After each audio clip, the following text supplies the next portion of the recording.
a lot more people than Jim Farley are going to need to have the fear of God put into them by BYD and Xiaomi.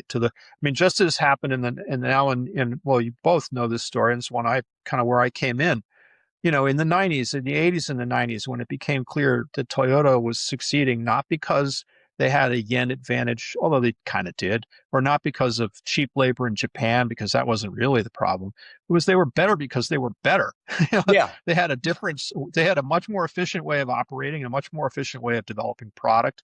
And once that finally sunk in and the Detroit companies began to adapt those ideas to their own operations, that's when things started to work. And I think the same thing will have to, and I hear it in Detroit.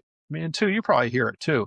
I mean, these executives, senior executives, have been over to China since the pandemic and realized how quickly Chinese companies are iterating and developing new product or improving product, and the way they handle technology, all this stuff, they're getting the message. It's just how quickly can they get traditional organizations to adopt it.